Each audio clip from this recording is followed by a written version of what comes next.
जय हिंद मित्रांनो, मी एजाज खान, माझ्याबरोबर मॅडम आहेत. आपलं नाव अनिता शिर्के, जे डेंग्यू मलेरियाच्या साथीवर काम करतात, आमच्या शाळेचे मुख्याध्यापिका आणि पुणे महानगरपालिकेने आणि प्रशासनाने पाठवलेले हे कामगार, म्हणजे हे काम करतात कीटकनाशक फवारणी आणि आमचे अधिकारी कीटकनाशक अधिकारी आहेत.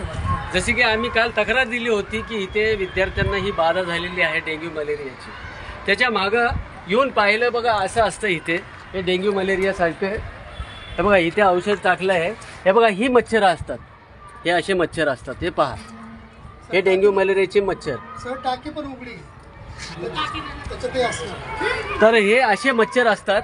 आपल्या कृपया करून सगळ्या नागरिकांना विनंती आहे की आपल्याला तुम्हाला जो व्ह्यू दाखवतो आम्ही, हे पहा, अख्खा येरोडा दिसतोय. हा इथे हा पूर्ण घरांवर टाक्या बिक्या दिसत आहेत. हे सगळे घरं दिसत आहेत, हे सगळी घरं दिसत आहेत. हे पहा, आपण सगळ्या घरांवर टाक्या बिक्या आहेत आणि प्रत्येकाच्या टेरिसवर डबे वगैरे ठेवलेले असतात. तुटक्या बाटल्या असे डबे वगैरे पडलेले असतात.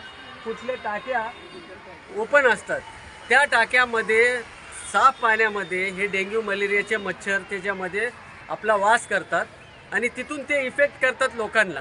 हे आपण पाहू शकता की एवढा मोठा आपला येरोडाचा परिसर, याला आपणही आपली दक्षता घ्यायची स्वतः, कारण आपणच आपल्या जीवनाचे शिल्पकार आहोत.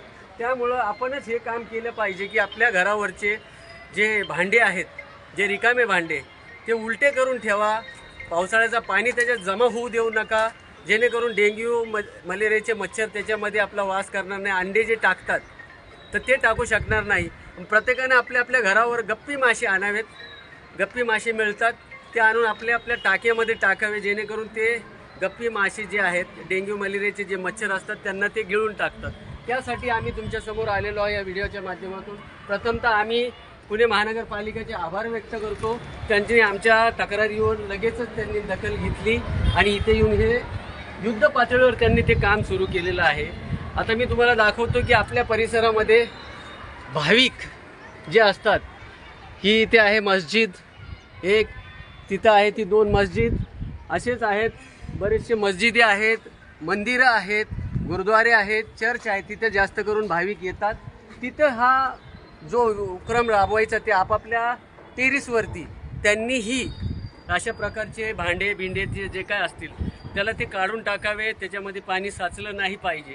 आम्ही ही विनंती करतो सगळ्या येरोडावासियांना आणि पूर्ण शहरवासियांना की आपापल्या घरावरचे जे आहे असे रिकामे टायर बियर पडलेले असतात ते काढून फेकून टाकावेत आणि भांडे बिंडे असेल ते उलटे करून ठेवावेत.